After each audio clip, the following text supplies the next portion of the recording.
வணக்கம். தினமலர்.com இரவு 8 மணி செய்திகள். முக்கிய நிகழ்வுகள். இந்தியாவில் தாக்குதல் நடத்த பாகிஸ்தான் தாலிபான் இயக்கம் மிரட்டல். பிரதமர் மோடியிடம் பாதுகாப்பு அதிகாரிகள் விவரிப்பு. பிரிவினைவாதிகளுடன் பேச்சை முறித்தால் மட்டுமே பேச்சு. பாகிஸ்தானுக்கு இந்தியா கண்டிப்பு. டெல்லி சட்டசபையை கலைத்து ஜனாதிபதி அறிவிப்பு. 3 தொகுதிகளில் இடைத்தேர்தல் ரத்து. விரிவான செய்திகள்.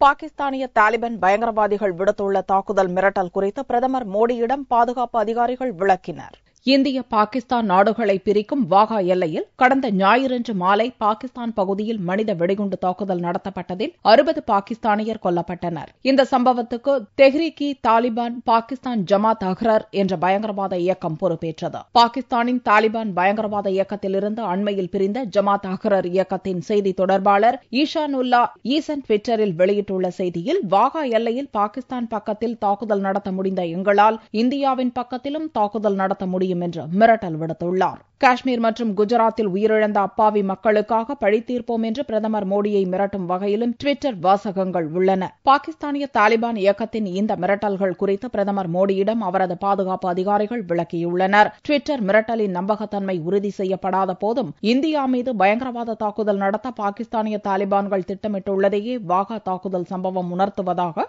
உளவுத்துறை அதிகாரிகள் கூறுகின்றனர். இந்தியாவில் அல்-கொய்தா இயக்கத்தின் கிளை துவங்கப்பட்டுள்ளதாக அறிவித்த அதன் தலைவர் ஐமான் அல் ஜவாஹரியுடன் நெருங்கிய தொடர்பில் தெஹ்ரீக் தாலிபான் பாகிஸ்தான் ஜமாத் அஹ்ரர் இயக்கம் இருப்பதாக கூறப்படுகிறது. பாகிஸ்தான் பேச்சு நடத்த விரும்புவது இந்தியாவுடனா அல்லது பிரிவினைவாதிகளுடனா என்பதை முதலில் முடிவு செய்ய வேண்டும் என ராணுவ அமைச்சர் அருண் ஜேட்லி நிபந்தனை விதித்துள்ளார். டெல்லியில் நடந்த இந்திய பொருளாதார மாநாட்டில் மத்திய நிதி மற்றும் ராணுவ அமைச்சர் அருண் ஜேட்லி கலந்து கொண்டு பேசினார். முந்தைய காங்கிரஸ் கூட்டணி ஆட்சியில் நிலக்கரி சுரங்கங்கள் ஆட்சியாளர்களுக்கு வேண்டியவர்களுக்கு ஒதுக்கீடு செய்யப்பட்டதாக குற்றம் சாட்டிய ஜேட்லி, நிலக்கரி சுரங்கங்களை ஒதுக்கீடு செய்வதில் உள்ள பிரச்சினைகளை களைய தேசிய ஜனநாயக கூட்டணி அரசு எடுத்த நடவடிக்கைகளை பட்டியலிட்டார். ஊழலை ஒழிப்பதிலும் இந்தியாவில் நியாயமான வெளிப்படையான வர்த்தக சூழலை ஏற்படுத்தவும் தேசிய ஜனநாயக கூட்டணி அரசு திடமான நடவடிக்கைகளை எடுத்து வருவதாக கூறிய ஜேட்லி, சில அரசு நிறுவனங்களை தனியார் மயமாக்குதல் போன்ற பொருளாதார சீர்திருத்த நடவடிக்கைகளில் உறுதியோடு இருப்பதாகவும் தெரிவித்தார். இதைத் தொடர்ந்து செய்தியாளர்களிடம் பேசிய அருண் ஜேட்லி, இந்தியா பாகிஸ்தான் பேச்சுவார்த்தை குறித்து பதிலளித்தார். புதிய மத்திய அமைச்சரவை பதவியேற்பு விழாவுக்கு பாகிஸ்தான் பிரதமரை அழைத்ததன் மூலம் அமைதி பேச்சுவார்த்தைக்கு இந்தியா தயாராகவே இருந்ததை சுட்டிக்காட்டிய ஜேட்லி, கடந்த ஆகஸ்ட் மாதத்தில் இரு நாடுகளின் வெளியுறவுத்துறை செயலர்கள் அளவிலான பேச்சுவார்த்தை நடக்கவிருந்த நேரத்தில் டெல்லியில் பாகிஸ்தான் தூதர் பிரிவினைவாதிகளுடன் பேசியதையும் இதனால் பேச்சு தடைப்பட்டதையும் விவரித்தார். பாகிஸ்தான் பேச்சுவார்த்தை நடத்த விரும்புவது இந்திய அரசுடனா அல்லது நாட்டை பிரிக்க நினைக்கும் பிரிவினைவாதிகளுடனா என்பதை முதலில் முடிவு செய்ய வேண்டும் என்றார். எல்லையில் நிலவும் அமைதியற்ற சூழல் பேச்சுவார்த்தைக்கு உகந்ததாக இல்லை என்று கூறிய அருண் ஜேட்லி, பேச்சுவார்த்தைக்கு ஏற்ற சூழலை ஏற்படுத்தும் பொறுப்பு பாகிஸ்தானிடமே உள்ளது என்றார்.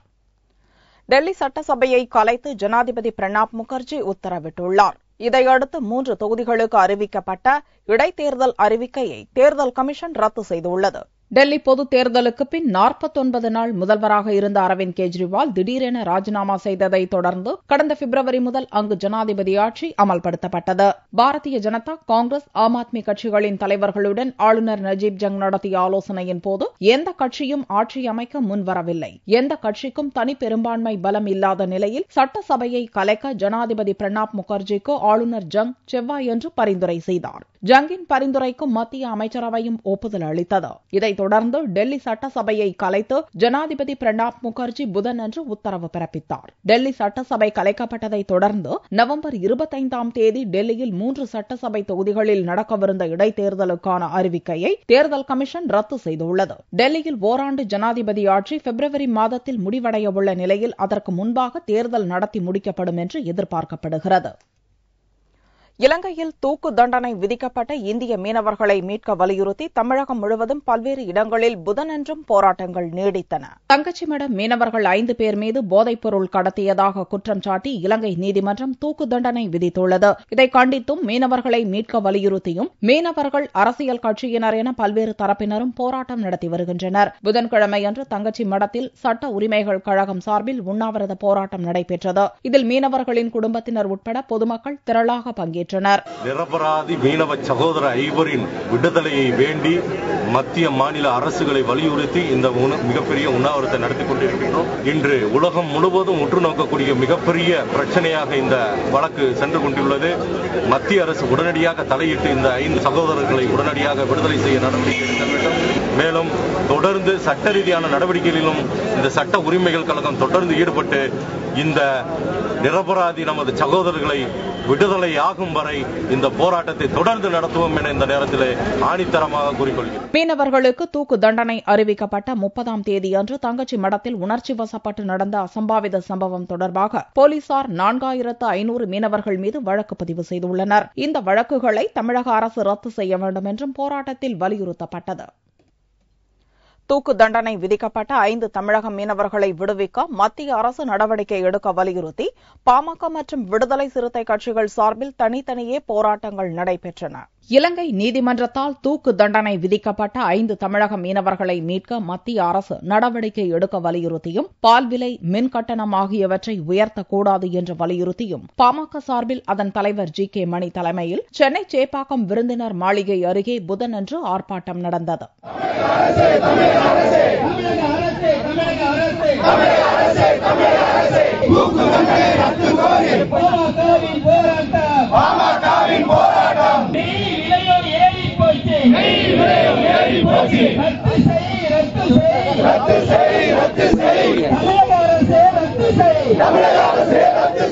இலங்கையில் தூக்கு தண்டனை விதிக்கப்பட்ட மீனவர்களை விடுதலை செய்ய மத்திய அரசு நடவடிக்கை எடுக்க வலியுறுத்தி விடுதலை சிறுத்தைகள் கட்சி சார்பில் அக்கட்சி தலைவர் திருமாவளவன் தலைமையில் சென்னை வள்ளுவர் கோட்டம் அருகே ஆர்ப்பாட்டம் நடந்தது. இந்திய அரசே, தமிழக அரசே, உடனே தலையிடு, உயிர்களை காப்பாற்று, உடனே தலையிடு, உயிர்களை காப்பாற்று.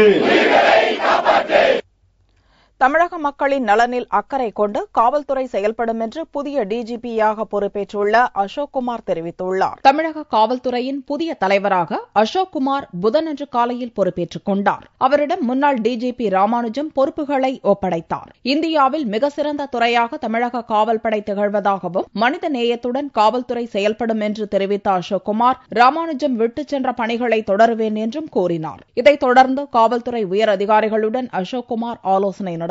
இதனிடையே தமிழக அரசின் ஆலோசகராக ஓய்வு பெற்ற டிஜிபி ராமானுஜம் பொறுப்பேற்றுக் கொண்டார். காவல்துறை மற்றும் பல்வேறு சட்டம் ஒழுங்கு தொடர்பான ஆலோசனைகளை அவர் அரசுக்கு வழங்குவார் என்று அரசின் தரப்பில் தெரிவிக்கப்பட்டுள்ளது.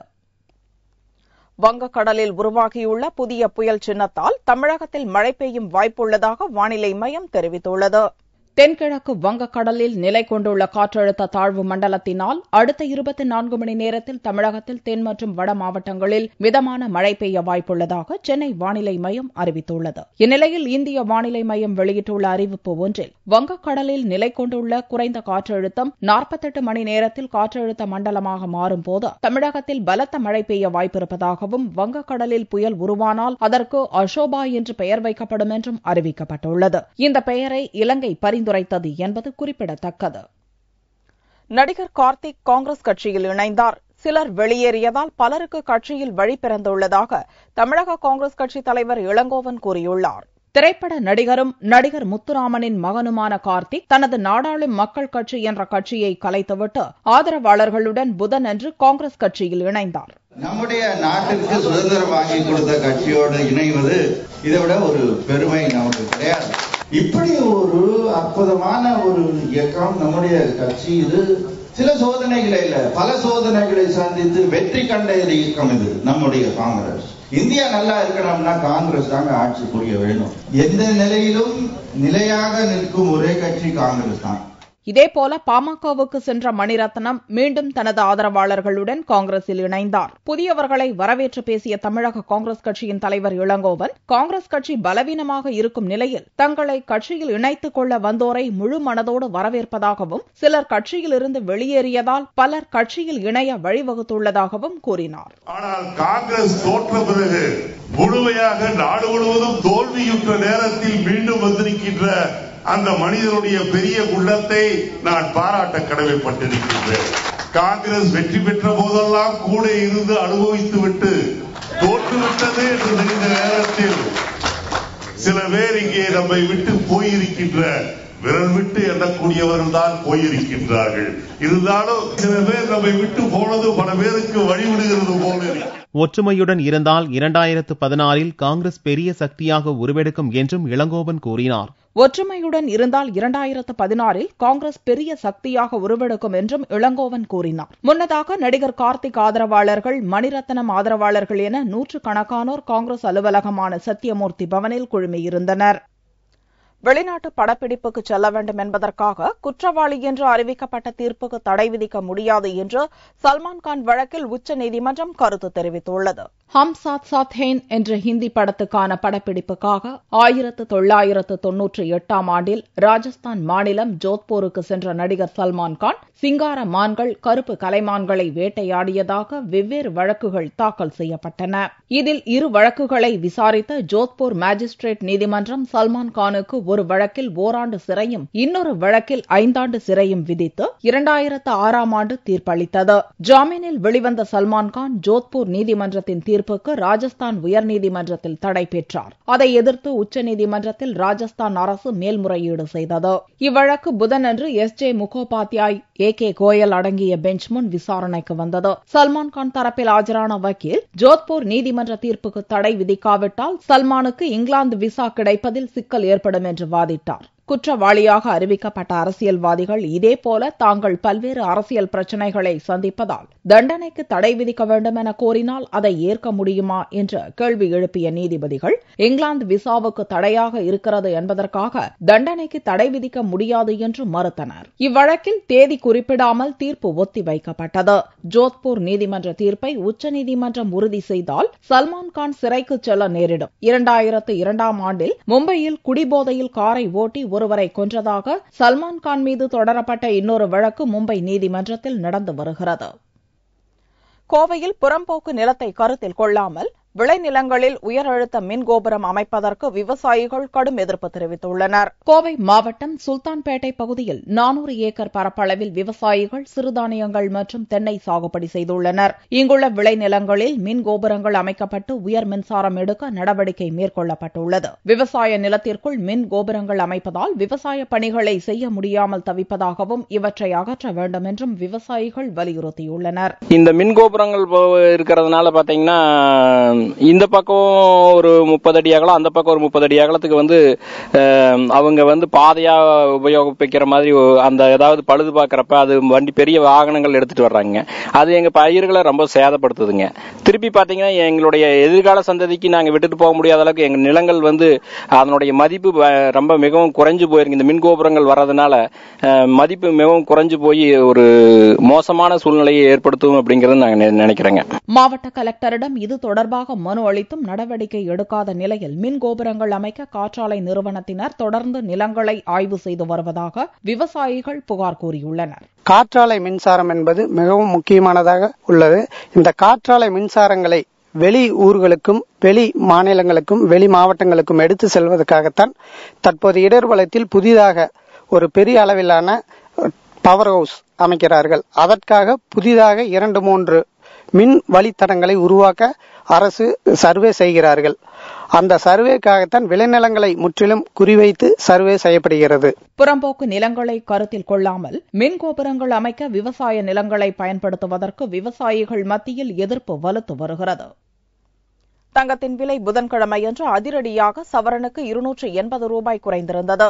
ஒரு சவரன் தங்கம் 19,376 ரூபாய்க்கு விற்பனையானது. 1 கிராம் ஆபரண தங்கம் 2,422 ரூபாயாக இருந்தது. வெள்ளி கிராமுக்கு 1 ரூபாய் 30 காசுகள் குறைந்து 1 கிராம் 36 ரூபாய் 80 காசுகளுக்கு விற்பனையானது. பார் வெள்ளியின் விலை 34,360 ரூபாயாக இருந்தது. மீண்டும் செய்திகள் இந்திய நேரப்படி வியாழன் மாலை 4 மணிக்கு.